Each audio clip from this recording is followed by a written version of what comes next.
Depression के कारण sir कितना बंदे को नुकसान बेसिकली जीवन में उठाना पड़ रहा है। देखिए, मौत से बड़ा नुकसान क्या हो सकता है अगर किसी के घर में डिप्रेशन की वजह से मौत आ जाए तो। डिप्रेशन तो है ही है, इसमें कोई शक की बात नहीं है। डिप्रेशन के कारण ईगो बहुत हो चुकी है। मियाँ बीवी के रिलेशन में ईगो बहुत ज़्यादा क्लैश कर रही है। मेरे पास एक पर्सनली एक केस एक बार आया था जिसमें कि एक मोबाइल की वजह से सुहाग रात में ही डाइवोर्स हो गया था। दुनिया तनाव में है। कोरोना की महामारी ने तनाव और बढ़ा दिया है। लोगों के पास काम नहीं रहा, बच्चे भी तनाव से बच नहीं पाए हैं। इसी को लेकर हमने आज अपने दर्शकों के लिए मनोरोग अस्पताल के डायरेक्टर से बात की है कि किस तरह तनाव मुक्त रहा जाए और बच्चों को किस तरह बढ़ते तनाव से छुटकारा दिलाया जाए। वह कहते हैं कि बच्चों को समय दें। इसी तरह एडवोकेट विजयंत खन्ना भी कहते हैं कि डिप्रेशन के कारण कई शादियां टूट रही हैं। आइए हम बताते हैं कि आपको इस तनाव से कैसे बचना है। दुनिया डिप्रेशन में है। हर साल डिप्रेशन के कारण पूरे विश्व को अरबों रुपए की इकोनॉमी का नुकसान होता है। कितने लोग भारत में मानसिक बीमारी से पीड़ित हैं? आंकड़ों पर नज़र दौड़ाई जाए तो 20 करोड़ लोग मानसिक बीमारी से भारत में पीड़ित हैं और 5 करोड़ लोग ऐसे हैं जो डिप्रेशन के शिकार हैं। आए दिन लोग आत्महत्याएं कर रहे हैं। हाल ही में अभिनेता सुशांत सिंह राजपूत ने भी डिप्रेशन के कारण आत्महत्या कर ली। आज हम पहुंचे हैं विद्यासागर मनोरोग अस्पताल, जहां हम बात करेंगे यहाँ के डायरेक्टर डॉक्टर सविंदर सिंह से। उनसे बात करते हैं और जानने की कोशिश करेंगे कि आखिरकार डिप्रेशन क्यों बढ़ रहा है और लोग आत्महत्याएं क्यों कर रहे हैं और इससे बचने के लिए क्या करना चाहिए। नमस्कार डॉक्टर साहब, D4U न्यूज़ में आपका स्वागत है। मैं हूं दीपक भंडारी।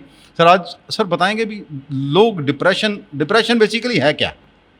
डिप्रेशन, जैसे कि सभी को पता है, एक मानसिक बीमारी होती है जिसमें कि मरीज़ जो है उसके कुछ लक्षण होते हैं, और जैसे कि मन उदास हो जाना, नींद ना आना, भूख ना लगना, मरने के ख्याल आने, आत्मविश्वास की कमी आ जानी, कुछ भी अच्छा ना लगना। और ये जो लक्षण हैं आमतौर पे लोग जो हैं उसको लगेगा, कोई एक आम इंसान को लगेगा, दूसरे को देखने वालों को, कि मरीज़ तो ठीक है, इसको तो कोई बीमारी नहीं है। मगर यही चीज़ जो है जिसकी वजह से हम मरीज़ को इग्नोर कर देंगे कि ये तो अपने आप ठीक हो जाएगा, हमें भी होता रहता है। और बाद में पता लगता है कि जब पता आपको तब लगेगा जब कोई बंदा कोई ऐसा काम कर लेगा जो कि बाद में पछतावा होता है हम सब लोगों को कि उसने सुसाइड क्यों कर लिया।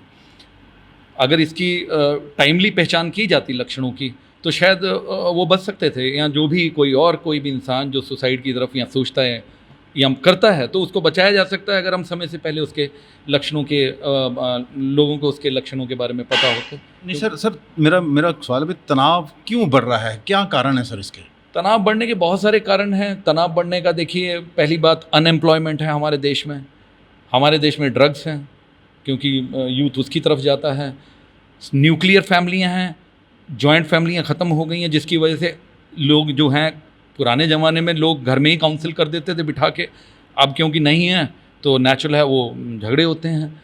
गांव से शहरों की तरफ आ रहे हैं लोग काम की तलाश में, यहाँ पर भी काम नहीं मिल रहा है। तो ये सब जो चीज़ें हैं ये सब तनाव का कारण बन रही हैं। मगर ये तनाव हर किसी को है। सर बच्चों में तनाव किस कारण? क्योंकि ये तो ठीक है अभी सोशल, बच्चों में आज की तारीख में अगर तनाव देखिए तो स्कूल में जो एक प्रेशर बना हुआ है अच्छा परफॉर्म करने का, टीचरों का तो होगा ही होगा, बच्चों का भी होगा। टीचरों का इसलिए कि स्कूल में अच्छी रिजल्ट आए, और माँ बाप का इसलिए कि क्योंकि वो भी एक दौड़ में शामिल हो गए कि हमारा बच्चा सबसे ज़्यादा पढ़े, अच्छे मार्क्स आएँ, ये बनना है वो बनना है, जिसकी वजह से बच्चा जो है ओवरबर्डन हो जाता है। तो कई बच्चों की इतनी आउटपुट नहीं होती जितना कि उसके ऊपर प्रेशर डाल दिया जाता है। और वो बच्चा अगर परेशान होगा भी तो किसको बताएगा? माँ बाप को। तो माँ बाप तो आपको पता ही है, माँ बाप तो उनको तो लगेगा कि भाई इससे और तैयारी करवाई जाए। सर आज हम आपके पास इसलिए आए हैं कि एक मैसेज सोसाइटी को देना चाहते हैं कि ये जीवन बड़ा कीमती है, इसको, और तनाव तो ये जिंदगी जीवन के साथ साथ चलना है। इसलिए आपसे हम बात कर रहे हैं। सर आप क्या कहना चाहते हैं हमारे दर्शकों को?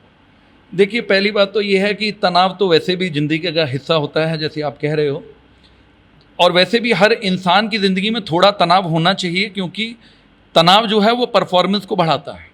मगर तनाव जब ज़रूरत से ज़्यादा बढ़ जाए तो वो परफॉर्मेंस कम कर देता है।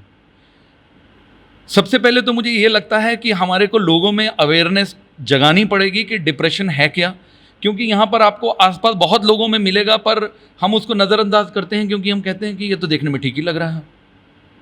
और इसके लिए हमारे को आप लोगों की मदद, मीडिया वालों की मदद, जाके हमारे को चाहिए कैंप लगाया जाए, लोगों को इसके बारे में जागृत किया जाए ज़्यादा से ज़्यादा, ताकि वो लक्षणों को पहचान सके। फॉर एग्जांपल, आज की डेट में आप घरों में चले जाइए, अगर किसी को भी छाती में दर्द होता है या सर भारा होता है, सबसे पहले जाके कहता है मेरा बीपी चेक कर दो, मेरे को ईसीजी कर दो, कहीं मेरे को हार्ट प्रॉब्लम तो नहीं है।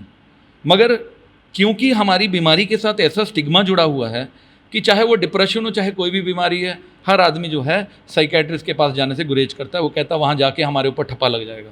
अच्छा सर, ऐसा देखने में आया कि जब भी साइकेट्रिक के पास बंदा आता है, डिप्रेशन का मरीज आता है, तो उसकी काउंसलिंग की बजाय उसे दवाओं पर ज़्यादा डाल दिया जाता है। देखिए, ज़रूरी नहीं है कि हर चीज़ काउंसलिंग से ठीक हो। कुछ बीमारियां जो है, वैसे अगर आप किताबों पे भी जाओगे, लिटरेचर पे भी जाओगे, तो दोनों चीज़ें, कुछ बीमारियों में दोनों चीज़ों का होना ज़रूरी है। यानी कि दवाई के साथ साथ काउंसलिंग हो तो मरीज़ जल्दी बेहतर होगा। मगर अगर कहो कि सिर्फ काउंसलिंग से ठीक हो जाएगा, ऐसी भी कुछ बीमारियां हैं, ऐसी भी कुछ चीज़ें हैं जो कि काउंसलिंग से ठीक होंगी, उसमें दवाई की ज़रूरत नहीं है। पर जहाँ पर दवाई की ज़रूरत है, ज़रूरत है, तो डॉक्टर तो वहाँ पे डालेगा ही डालेगा। नहीं सर, मेरा सवाल यह है कि जैसे कि डॉक्टर, काउंसलिंग कम होती है पेशेंट की, उसको मेडिसिन पे डाल दिया जाता है क्योंकि काउंसलर्स कम हैं हमारे पास। बिल्कुल आपकी बात सही है। हमारे देश में भी साइकोलॉजिस्ट, क्लिनिकल साइकोलॉजिस्ट अगर आप देखो तो काफ़ी कम हैं, या जो भी काउंसलर्स हैं वो कम हैं।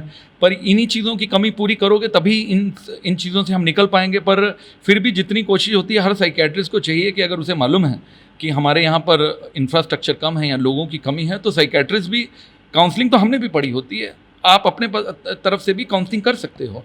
सर, इस डिप्रेशन के कारण सर कितना बंदे को नुकसान बेसिकली जीवन में उठाना पड़ रहा है? देखिए, मौत से बड़ा नुकसान क्या हो सकता है अगर किसी के घर में डिप्रेशन की वजह से मौत आ जाए तो। मगर इसके अलावा जो डिप्रेशन में नहीं है, वो देखिए जब वो काम काज नहीं करेगा, क्योंकि डिप्रेशन के जो लक्षण है वो उसको काम करने ही नहीं देंगे, उसकी रुचि नहीं होगी। और जब वो काम नहीं करेगा तो हो सकता है नौकरी गवा बैठे, हो सकता है वहाँ काम ना होने की वजह से उसकी तरक्की रुक जाए, कुछ भी हो जाए। तो नुकसान तो उनको भी उठाना पड़ेगा, घर वालों को भी, क्योंकि नौकरी भी जा सकती है। तो आप सर, हमारे चैनल के माध्यम से क्या संदेश देना चाहते हैं कि तनाव और डिप्रेशन, इससे बचने के लिए क्या किया जाए? देखिए, जब भी मेरे हिसाब से तो सबसे पहले तो जागृति, यानी लोगों में जागृति फैलाना चाहिए कि डिप्रेशन क्या है, इसके लिए हम क्या कर सकते हैं। क्योंकि अगर आप टाइमली डिप्रेशन को पहचान लेते हो तो आगे जो स्थिति बद से बदतर नहीं होगी। अगर आप डिप्रेशन की दवाई शुरू कर देते हो, मरीज़ 4 से 6 हफ्ते में बिल्कुल नॉर्मल हो जाएगा। वो दवाई कुछ समय के लिए चलती है, बंद भी हो जाती है, उसको फिर आ सकता है डिप्रेशन। पर जब तक आप घर वालों को अच्छी तरह काउंसल नहीं करोगे, अच्छी तरह समझाओगे नहीं कि ये बीमारी ये है और इसको कुछ समय के लिए दवाई चलेगी, आगे फिर आ सकती है। आप शुरुआती लक्षण पहचान लो, जब भी हो उसी तुरंत आ जाओ, तो मुझे नहीं लगता कि ये जो चीज़ है वो किसी के साथ भी ऐसी घटना हो सकती है। ख़ास तौर पे ऐसी बीमारी में आसपास के लोगों का, यानी कि जो उनके घर वालों के सदस्य हैं, उनका रोल सबसे ज़्यादा ज़रूरी है। क्योंकि वैसे ही मरीज़ सोशल आइसोलेशन पे जाता है, वो अपनी बात कह नहीं पाता है, तो लोगों को, साथ वालों को चाहिए कि उसके साथ हमदर्दी का वतीरा करें, उसको टाइमली मदद करें और उसकी बात सुनें। सर, कई बार ऐसा हुआ है कि ये वोकल हो जाते हैं सर, डिप्रेशन के पेशेंट, या हिंसक हो जाते हैं? नहीं, डिप्रेशन वाले हिंसक नहीं होते हैं। डिप्रेशन में क्या होता है कि जब मरीज़ इतना ज़्यादा सफोकेट हो जाता है, मरीज़ इसमें क्या है कि जब हम अपनी बात कह नहीं रहे, हम परेशान हो चुके हैं और हम कह रहे हैं कि अब शायद जब हमने ठीक ही नहीं हो रहा, कोई रास्ता ही नहीं है, तो क्या करें, जान देने के अलावा रास्ता ही कोई नहीं है, तब वो हिंसक कह लो या अपने ऊपर सारा गुस्सा उतारते हैं, जिसका परिणाम जो है आप सुसाइड के रूप में देखते हो। अच्छा सर, जो सुसाइड है ये सीधा नहीं आएगा। इससे पहले डिप्रेशन छोटे, जिसको हम माइल्ड डिप्रेशन कहते हैं, मॉडरेट आएगा डिप्रेशन, सीवियर आएगा। ये नहीं होगा एकदम से एक आदमी ने आज तय किया कि कल मैं सुसाइड कर लूँगा और उसने सुसाइड कर लिया, ऐसे नहीं होता है। डिप्रेशन कुछ टाइम चलेगा, 3-4 महीने चलेगा। अगर वो चीज़ें हम नज़रअंदाज करें, इसका मतलब हमारे पास ये नहीं है कि 24 घंटे का टाइम है कि आज उसने कहा है और कल वो मरे। जो अगर आप किसी एक्टर की भी बात करते हो, उसके पहले जो उसकी स्थिति थी, उसको दवाइयाँ अगर चली कुछ भी, तो इसका मतलब ये है कि यहाँ तो दवाई ली नहीं गई, या ली गई पर आसपास लोग नहीं थे उसको तसल्ली देने के लिए, उसको उसकी वेंटिलेशन कराने के लिए, उसका ख्याल रखने के लिए, जिससे कि कहीं ना कहीं हो सकता है उसने दवाई ना ली हो, दिल छोड़ दिया हो। इसलिए घर वालों का, आसपास सपोर्ट का, आसपास फैमिली का होना बहुत ज़्यादा ज़रूरी है।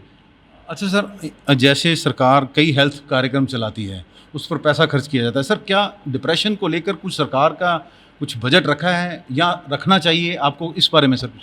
देखिए, हर बीमारी का बजट है, हर बीमारी के लिए सरकार जो है अपने पद्धर पे करती है। वैसे ही हमारे यहाँ पे मेंटल हेल्थ डे भी मनाया जाता है साल में हर बार।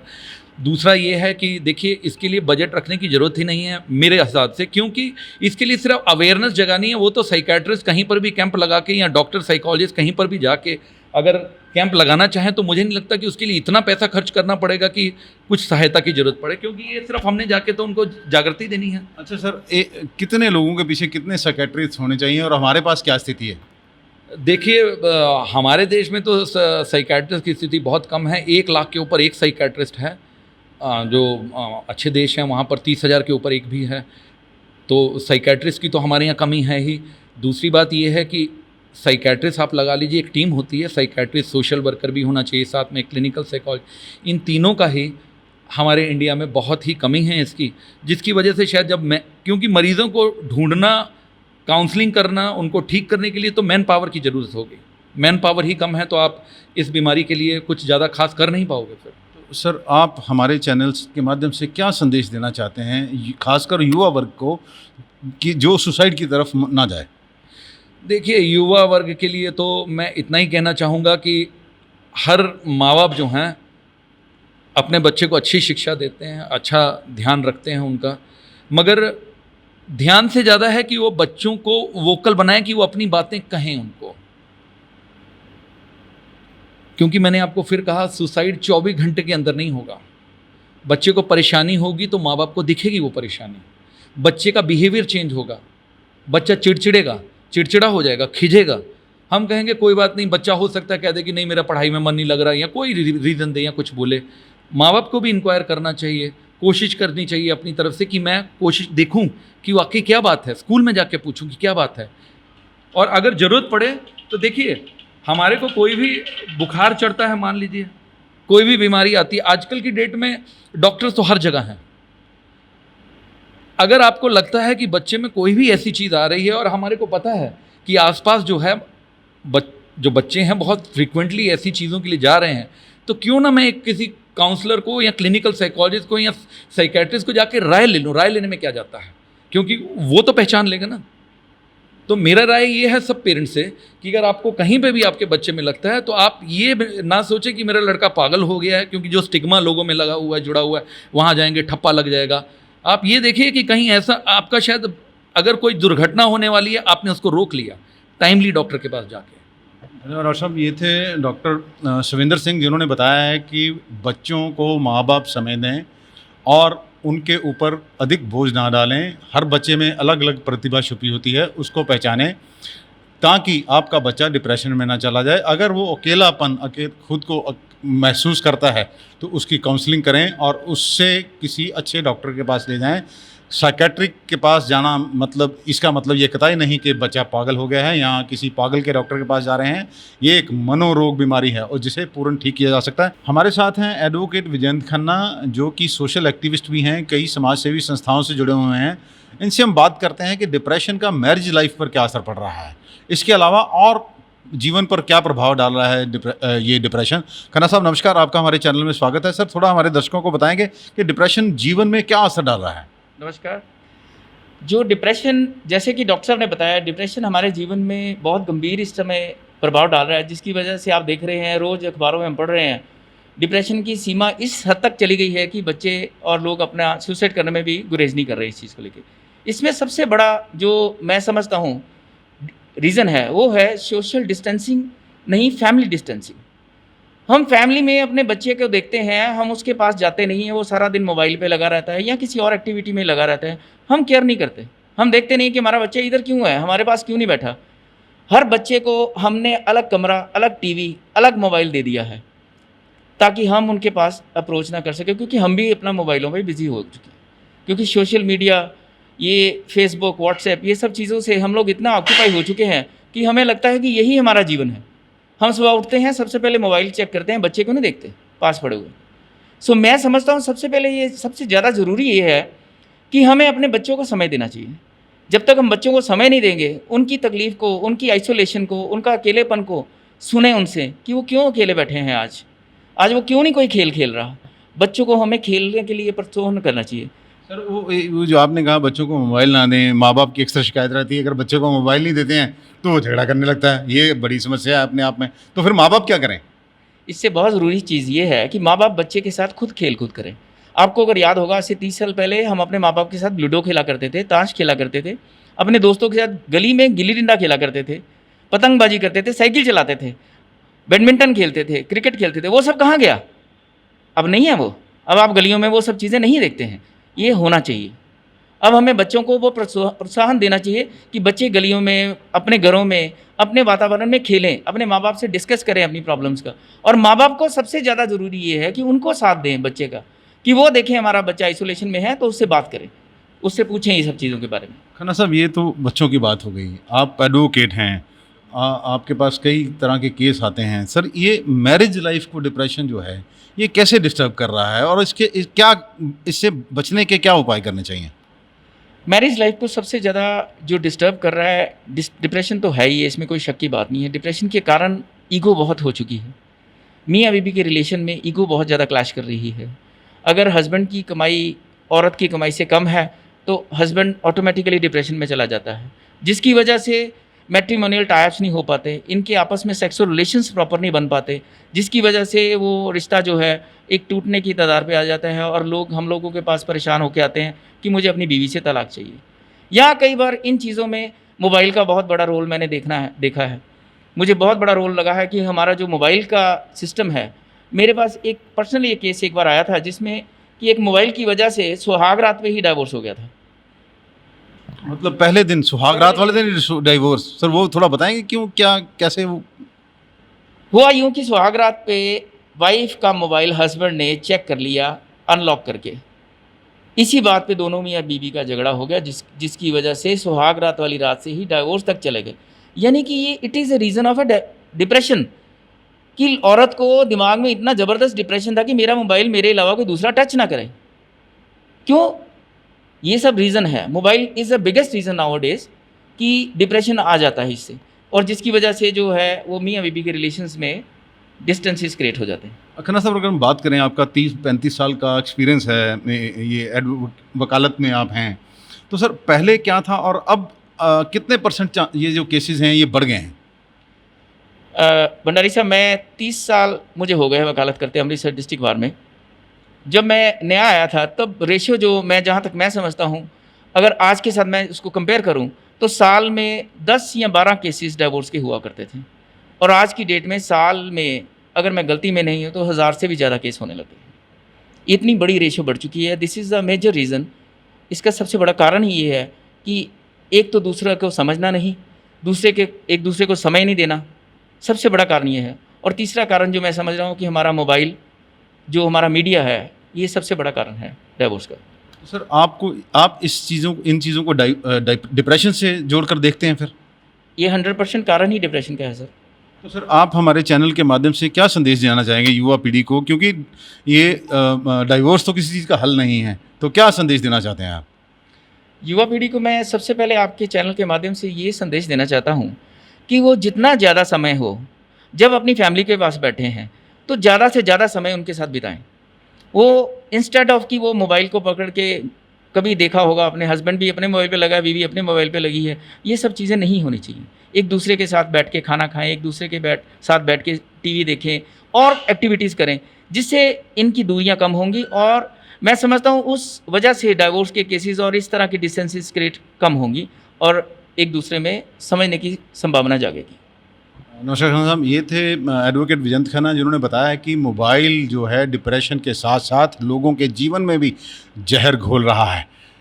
डाइवोर्स के केस बढ़ रहे हैं, डिप्रेशन आ रहा है, मियाँ बीवी एक दूसरे को समय नहीं देते हैं, माँ बाप बच्चों को समय नहीं दे रहे हैं। अगर सोसाइटी ने अभी भी खुद को नहीं सुधारा तो आने वाले दिनों में गंभीर परिणामों का हमें सामना करना पड़ सकता है। हम आपके लिए इसीलिए अपने चैनल के माध्यम से खास रिपोर्ट लेकर आए हैं। D4U न्यूज़ देख रहे तमाम दोस्तों को मेरा नमस्कार, और हमारी आपसे यही गुजारिश है कि तनाव में ना आएं, अपने बच्चों से, अपने परिवार के सदस्यों से बातचीत करें, उनकी समस्या का हल करें, ताकि आप लोग एक सुखी जीवन जी सकें। अमृतसर से D4U न्यूज़ के लिए दीपक भंडारी की खास रिपोर्ट।